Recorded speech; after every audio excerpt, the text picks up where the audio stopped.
Vamos a grabar esta parte del mensaje. Muy bien. Hoy podemos, este mensaje, pensando, y un poco el título sería un Dios soberano y presente en un lugar o en un libro que está ausente. Y una cosa que podemos aprender en el libro de Esther es que no existen casualidades, como dice el post ahí.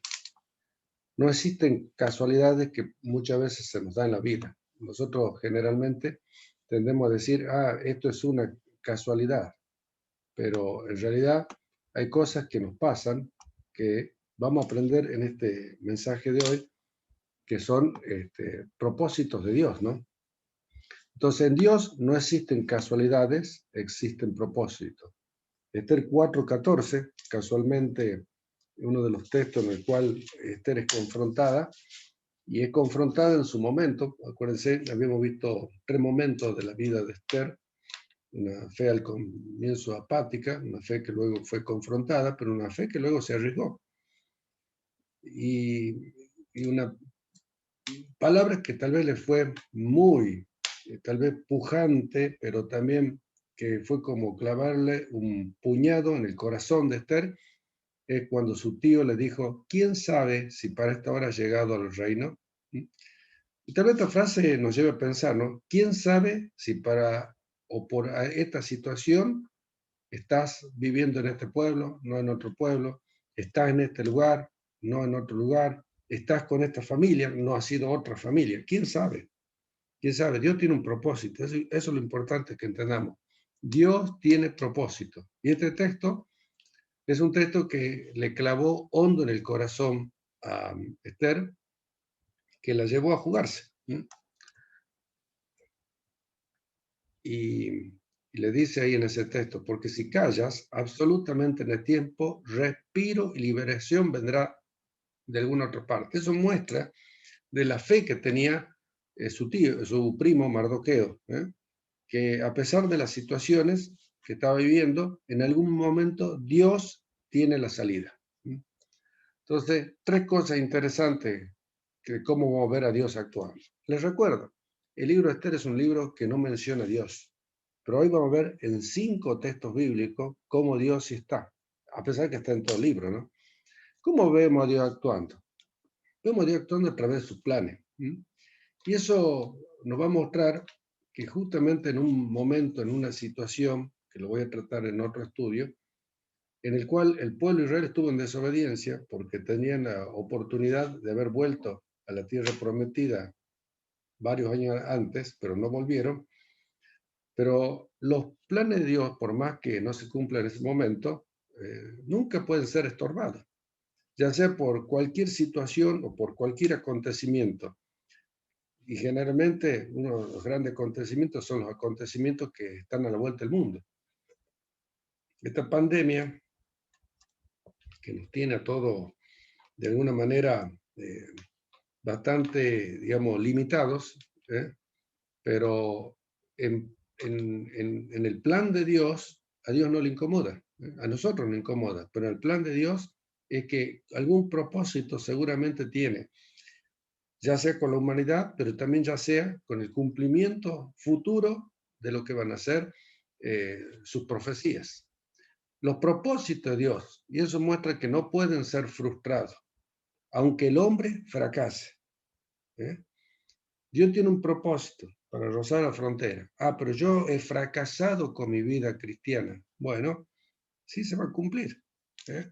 Dios no está limitado por las situaciones propias ni de los mismos cristianos.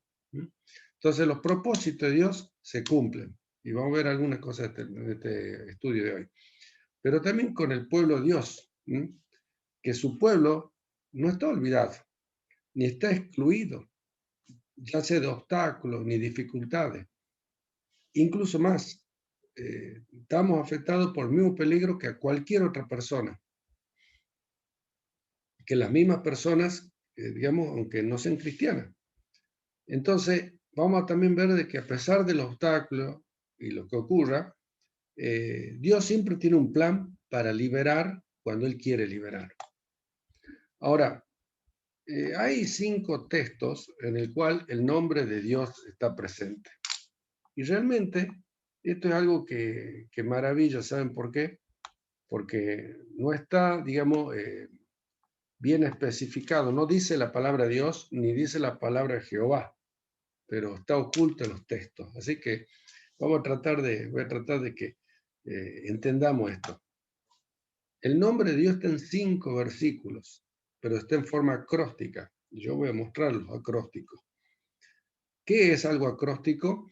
Que en una frase, en esa frase, hay ciertas letras que al recalcarse aparece la palabra, por ejemplo, que en este caso va a ser Jehová. Ustedes saben que la palabra Jehová es una palabra que está en, digamos, no tiene vocales, tiene consonantes. 4 veces aparece así como Jehová en esos textos, y una vez, o sea que la quinta vez, y la vamos a dejar para el último, que no en forma cronológica, está una expresión que mata, la expresión propia con la cual Dios se le apareció a Moisés, donde decía, yo soy el que soy. Y vamos a la primera.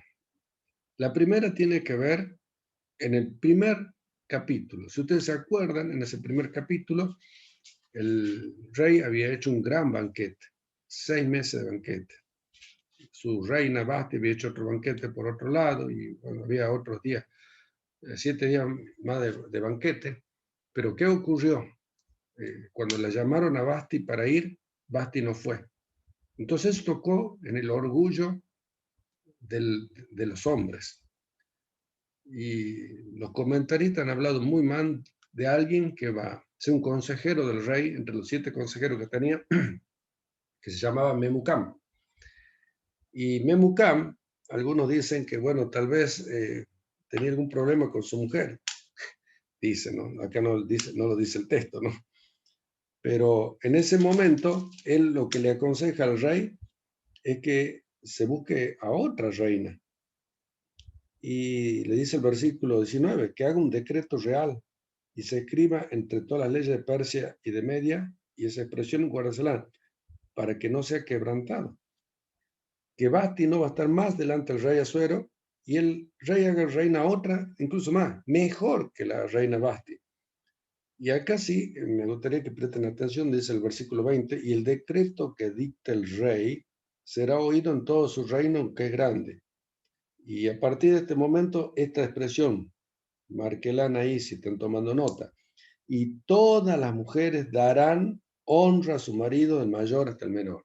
Eso en la cultura de hoy, cualquiera diría, tremendo, una expresión súper machista. Pero fíjense que en esa expresión machista, en un decreto, podríamos decir, totalmente incoherente, ¿saben qué está? Está la palabra, en todas las expresiones eso que ven ahí, significa eso, que todas las mujeres van a dar honra. Está la palabra Jehová. Yo se lo voy marcando con el cursor. Fíjense, ahí está la H, aquí está la B corta, aquí está la H y aquí está la Y. Si yo les preguntara, ¿está justo como es el nombre de Dios? Y la respuesta tendría que ser sí y no, porque está, digamos, de atrás para adelante. Escuchen esta expresión porque hasta en esos detalles, ese detalle es un detalle importantísimo para entender gran parte del libro. En un decreto totalmente incoherente, pero Dios permite una determinación y una decisión absurda del hombre para resguardar y levantar al pueblo, incluso más para que sea protagonista de esta historia. O sea que en ese decreto que uno muchas veces dice ilógico, incoherente, y por ahí se enoja hasta con decisiones que por ahí toman los políticos, hay que tener cuidado porque en este caso Dios estaba en su razón. Dios estaba permitiendo, y ahí está el nombre de Jehová. Vamos a la segunda expresión que está en el capítulo 5, versículo 4. Ese también es un capítulo interesante, porque es un capítulo en el cual la reina Esther va a entrar en el patio, en la casa del rey. Y cuando va la reina Esther, acuérdense de que es una situación que si el rey no le otorgaba el cetro, ella hasta podía morir. Ella se jugó. Pero ahí en esa situación, ella se juega y dice el versículo 2 que el rey sí le extendió el cetro de oro. Y entonces ahí Esther tocó la punta de ese cetro. Y ahí el rey le pregunta, bueno, ¿cuál era su petición? Y la única petición que va a hacer, digamos, Esther, le dice, si place el rey, que vengan hoy el rey y Amán al banquete que he preparado para el rey. El texto ahí importante es eso, ¿no? Si le place al rey, que venga hoy el rey Amán. En todas las expresiones así, le place el rey, o si place el rey, venga hoy el rey y Amán, está escrito ahí en hebreo. Pero fíjense cómo está escrito. Acá está la Y, acá está la H, acá está la V y acá está la H. Está el nombre de Jehová. De vuelta. Ahora vuelvo a preguntar, ¿cómo está escrito el nombre? Y el nombre está escrito correctamente. No está de atrás para adelante, está de adelante para atrás. Acuérdense, en el primero, la expresión esa, donde está la palabra Jehová, está en la boca de Memucam, alguien gentil. En el segundo, está esa expresión en la boca de Esther, alguien judío. Entonces Dios permitió que ese plan funcione y que iba a funcionar porque ella se jugó. Pero ella se jugó encomendándose, porque antes había hecho oración, había hecho ayuno y todo, a Dios. Y Dios guió a Esther a armar este plan. Y que tanto el rey como Amán iban a ser parte de ese plan. Entonces, algunas veces decimos, bueno, ¿es necesario armar algún plan? Y sí, hay que pensarlo. ¿Por qué? Porque, bueno, ahí está Dios guiándonos, llevando en nuestra mente algo que tal vez Él quiere obrar y hacer algo que realmente ni nosotros mismos sabemos y lo hacemos muchas veces con temor, pero que Dios nos va a llevar a que ese plan realmente funcione. Eso podemos ir aprendiendo, lecciones prácticas. Ante situación incoherente, Dios está en el medio. Ante algo que armamos, pero para Dios, ¿no? Para Dios, y si Dios lo permite, es algo que Dios va a ir, digamos, bendiciendo y guiando. Vamos a la tercera frase, que está en el mismo capítulo. Ahí está Amán. Amán está chocho, está contento. Qué bueno, la reina, al único que ha invitado es a mí. Dice el versículo 9 así, salió aquel día contento, alegre, corazón. Pero ¿qué pasó? Cuando salió del palacio se encontró con alguien a quien él odiaba, que era Mardoqueo. Dice que estaba ahí, ni se levantaba ni se movía de su lugar. Acuérdense que Mardoqueo realmente amaba a la reina. ¿Por qué? Porque la consideraba su hija. Entonces, ¿qué hizo? ¿O qué hacía Mardoqueo? Siempre estaba ahí, dejaba sus cosas propias por ese amor y tratando de cuidarla. Entonces, se encontró con Amán, Mardoqueo, y Amán, ¿qué dijo? Se encontró después con su familia y fue a ver a su mujer, que se llamaba Ceres. Llamó a su amigo, les contó toda su riqueza, se gloriaba un poco de todos sus hijos, todo lo que tenía. Cómo el rey hasta lo había puesto en ese lugar de privilegio, pero como todas las cosas que pasan en el mundo, ¿no? Cuando únicamente nos concentramos de los placeres del mundo, el corazón queda vacío. Por eso es que dice, incluso el único que invitó es a mí, dice la reina.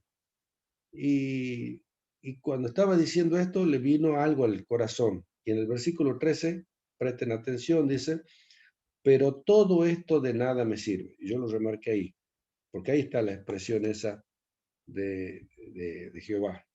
Pero todo esto de nada me sirve cada vez que veo a ese judío o al judío Mardoqueo sentado a la puerta del rey. Fíjense ahí también. Y acá tienen la H, aquí tienen la B, Aquí vuelven a tener la H, aquí tienen la Y. Esa expresión, fíjense en que es la misma acrósticamente que el primero. ¿Ve? Fíjense cómo que esto parece algo maravilloso, ¿no? Como algo que el primero se repite en la tercera expresión acrósticamente. Entonces está al revés. Ahora, Y que lo dice alguien que no es judío. claro, y que lo dice un gentil, en este caso Amán, que es judío. Y yo puse ahí la frustración de Amán porque ¿qué es lo que quiere transmitir esa frase? Que Dios actúa hasta en el corazón vacío de alguien que ni siquiera cree en él. Entonces, Dios actúa en ese corazón vacío de Amán y va a mostrar también el corazón y las intenciones de Amán. Y lo que podría haber sido en ese corazón vacío un llamado de atención, ¿saben qué se transformó en odio y desprecio? ¿A quién? De Amán a Mardoqueo. Y Dios se va a encargar, en este caso, a través de este texto, de descubrir su corazón. Miren, hasta en un corazón vacío de alguien que no cree en Dios, Dios está. Es maravilloso también, ¿no? Entonces, por eso algunas veces que dicen, bueno, en un corazón vacío, lo único que lo puede llenar es Dios, porque Él es el dueño de ese corazón. Pero el ser humano trata de llenarlo con otras cosas. Entonces, acuérdense, en el primero HVHI, igual que el tercero, y en el segundo IHVH. Vamos a la cuarta expresión. En esta cuarta expresión, vamos al capítulo 7. En este capítulo 7 es cuando ya está el rey, está Amán, está Esther, están los tres, y cuando estaban ahí en medio del banquete, el rey le pregunta a Esther, ¿cuál es tu petición, reina Esther, y te será concedida? ¿Cuál es tu demanda? Entonces la reina, que es lo único que respondió, si he hallado gracia en tus ojos, y si al rey le place o place, sea dada mi vida por mi petición y mi pueblo por mi demanda. Esto tocó hondísimo al corazón del rey. ¿Cómo puede ser que de repente la reina esté pidiendo por su vida? Si podríamos decir hoy en el Día de los Enamorados, ella es mi vida. Y le termina diciendo, porque hemos sido vendidos, yo y mi pueblo, para ser destruidos, para ser muertos y exterminados. Y bueno, si fuéramos para siervo y sierva, es como que no me importaría, dice la reina, y me callaría, pero nuestra muerte sería para el rey un daño irreparable. Versículo 5, que lo vamos a ver después, pero lo leo, dice que el rey Azuero-Ker le respondió a la reina Esther, ¿quién es y dónde está el que ha ensoberbecido su corazón para hacer esto? ¿Quién es el que ha sido orgulloso para hacer esto? Y Esther lo mandó al frente allí a Amán y le dijo que ese enemigo, adversario es este malvado Amán. Amán, imagínense, quedó totalmente turbado delante del rey y la reina. Y voy a llegar al texto que tenemos que ver, porque en el versículo 7 es donde se va a volver a estar la expresión esa de el nombre de Dios, de Jehová, que nosotros le decimos Jehová, pero que son las consonantes, y que va a mostrar el destino de Amán, ¿no? Entonces, en este versículo 7 dice, luego el rey se levantó del banquete encendido en ira y se fue al huerto del palacio y se quedó Amán para suplicarle al rey Esther por su vida porque vio que estaba resuelto para él el mal de parte del rey. Y esa expresión, estaba resuelto para él el mal, es esta expresión que ven ahí. Si ustedes ven, ahí tienen la I, tienen la H, tienen la B y tienen de vuelta la H. Qué extraordinario, ¿no? ¿Qué tienen en común? Que es la misma expresión del segundo punto, o es mejor dicho, el mismo acróstico del segundo. Y aquí está el nombre de Jehová desde adelante para atrás. ¿Qué nos quiere decir esto? ¿Quién escribe esto? Porque es importante. No lo escribe Amán, no lo escribe el rey, no lo escribe Basti, no lo escribe la reina Esther, lo escribe el escritor que ha escrito el libro de Esther. Algunos dicen que Mardoqueo, otros dicen que es Esdras, no sé, pero fue el escritor. Pero ¿para qué sirve esto? Para mostrar que Dios va a dar el desenlace final, en este caso de Amán, o sea, del enemigo. ¿Saben por qué? Porque muestra que Dios va a actuar hasta drásticamente muchas veces puede actuar en situaciones que pueden ser catastróficas para muchos seres humanos en un solo humano. Si esto hubiera ocurrido, yo ya les dije que iba a ser el genocidio o entre uno de los primeros genocidios tremendamente terribles, no solamente dentro de la humanidad, sino para todo el pueblo de Israel. Porque el pueblo de Israel iba a ser perseguido por todo el imperio medo-persa, iban a ser muertos. Entonces la única manera de parar ese genocidio seguro era terminando con la vida de esa cabeza asesina. Cuando dice estaba resuelto para él el mal, significa que Dios también estaba presente en la situación. Y eso nos muestra cómo Dios, cuando quiere poner situaciones límite, las pone. Y cuando dice algo, basta, basta. Cuando dice, bueno, esto no va para más, no va para más. Y ahí estuvo. Entonces, ¿qué aprendemos? Aprendemos esto, ¿no? El destino del hombre, de nuestra vida, está en las manos de Dios. Entonces, qué importante es ponernos bien en el destino de Él para que nuestro destino no se cambie. Por último, vamos al capítulo 7, versículo 5, que yo ya leí. Y dice, respondió el rey Asuero y dijo la reina, fíjense, ¿quién es? ¿Y dónde está el que ha ensoberbecido su corazón para hacer esto? ¿Quién está y dónde está él? ¿Quién está? Hay esa expresión que vamos a encontrar ahí, es la expresión de una expresión que está en el libro de Éxodo, ¿no? Cuando Dios le responde a Moisés, yo soy el que soy, y muestra la inquietud del rey. O sea, la expresión está en ese corazón inquieto de quién? Del rey. O sea, eso también es maravilloso. Y me lleva a pensar en este texto, ¿no? Como los repartimientos de las aguas, así está el corazón del rey. En la mano de Jehová todo lo que quiere lo inclina. Entonces, es para que nos lleve a pensar que hasta en alguien, en este caso, en un rey, en el cual tenía más de 100 provincias a su cargo, pero uno dice, qué poder que tiene. Y uno dice a aquella persona, qué plata que tiene. Está todo en la mano de Dios. Y ahí podemos ver de que realmente no es solamente que aparece la palabra Jehová, sino aparece como esa expresión, yo soy el que soy. Y es una expresión que tal vez en algún momento lo hemos estudiado. Significa que Él es el único Dios que está presente siempre en todo lugar, pero a su vez Él es un Dios que no está afectado por el tiempo. Él no está afectado por nada y ninguna condición del ser humano. Y Él puede determinar cualquier cosa, cualquier situación propia hasta de la humanidad y podemos decir hasta en beneficio, en este caso, del pueblo. Ahí yo puse eso, 3:14, dice, yo soy el que soy. Y dijo así, dirás a los hijos de Israel, yo soy, me envió a vosotros. Y ahí está la expresión. La expresión es E-H-I-H. Y ahí está, se la puede ver tranquilamente. E-H-I-H. Qué tremendo, ¿no? El Proverbio 21:2 dice, todo camino del hombre es recto en su propia opinión, pero Jehová pesa los corazones. Es en el 3. En el 3, pues yo puse el Proverbio 21:1. Muchas veces el hombre cree que maneja situaciones y no manejamos. Nos encomendamos. Por eso qué bueno decir en el nombre del Señor. No van a gloriar lo que nosotros podemos manejar las cosas. Rápidamente voy a hacer un pequeño pantallazo para ir terminando. Analizando estos 4 acrósticos, ¿no? Primeramente diciendo que en cada caso las 4 palabras que forman el acróstico siempre están en forma consecutiva. Yo por eso se las fui dando así. En cada caso, excepto el primer caso, forman una frase completa en sí mismo.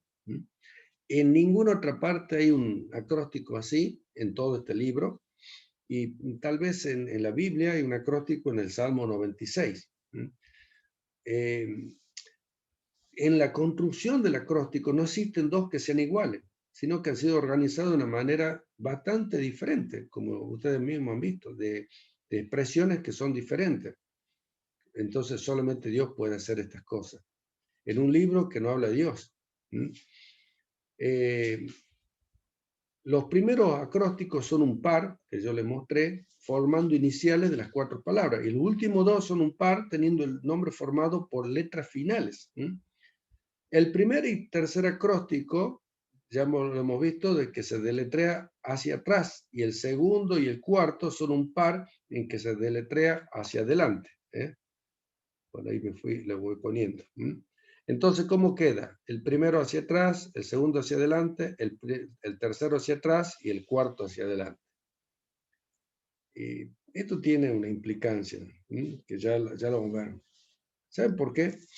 Porque cada vez que la expresión o el nombre de Dios empieza hacia atrás, que es en el primer caso, cuando dice todas las mujeres darán, y en el tercer caso, cuando dice pero todo esto de nada me sirve, es algo curioso, porque son momentos en los cuales Dios ahí puso un pare. Dios tuvo que actuar para poner algo que le sea un impedimento para que, en este caso, el pueblo de Israel le afecte. Y eso nos muestra que Dios actúa hasta en el corazón, en estos dos casos, de personas que no tenían nada que ver ni creían en Dios. En el primer caso de Memucán y el tercer caso de Amán. Y el segundo y el cuarto, eh, que están escritos por judíos, por israelitas, o mejor dicho, está la intervención de ellos. El segundo está bajo Esther, que dice, si le place al rey, vengan hoy el rey Amán. Y el cuarto es el escritor, que estaba resuelto para él el mal. Son situaciones en las cuales Dios va hacia adelante, como les había dicho. ¿Qué quiere decir hacia adelante? Que Dios iba a actuar de una manera tal que le permitía al pueblo de Israel salir victorioso. Y eso nos muestra los dos momentos que Dios siempre está actuando y por ahí ni cuenta nos damos. Dios tal vez está protegiéndonos en situaciones que ni nosotros ni nos imaginamos. Tal vez vamos a hacer un trámite y Dios en el corazón de esa persona le está tocando. Y vamos, hasta nos enojamos, pero de repente Dios está en ese corazón de esa persona que ni siquiera le interesa a Dios. Pero por ahí en otras situaciones, Dios nos está abriendo puertas. ¿Para qué? Para que algo que Dios quiera realmente no se frustre y pueda salir exitoso. Entonces, es una de las cosas importantes que podemos entender acá. También podemos ver de que en el primer caso son palabras relacionadas con la reina, en el segundo palabras habladas por una reina, en el tercer caso palabras habladas por Amán, y en el cuarto caso, palabras relacionadas con Amán. Son muchas cosas interesantes para anotarlas. Entonces, Esther es un libro que realmente nos llama a pensar y a meditar mucho en un Dios que no se lo ve, pero que es un Dios que se lo percibe. Entonces, se percibe su presencialidad en su invisibilidad. Un Dios invisible, pero haciéndose presente. Hacia atrás, Jehová ha visto anulando los consejos de todos los gentiles, pero hacia adelante Él está rigiendo todos los intereses para su pueblo. Entonces, siempre Dios presente siendo invisible. Se percibe su injerencia, aunque no parezca que haya presencia de Él. Entonces, algunas veces nos revelamos, yo a ese lugar no voy, yo esto, esa persona, pero no nos damos cuenta que tal vez Dios siempre está ahí. Por eso termino con este texto que dice, yo soy el único Dios y mantengo bajo control todo lo que pasa en este mundo. Ese está en el libro de Isaías, ahí está mal puesta la cita, pero he existido desde el principio y existiré hasta el final. Qué tremendo, ¿no? Yo soy el único Dios que mantengo y tengo todo bajo control. Este mensaje es un mensaje para que tal vez meditemos en situaciones que tal vez estamos en nuestra vida, decisiones que tenemos que tomar y que muchas veces no sabemos cómo hacer, ¿no? Pero lo más importante de todo esto es entender esto, ¿no? De que Dios siempre, siempre va a tener en control hasta las situaciones más difíciles de nuestras vidas.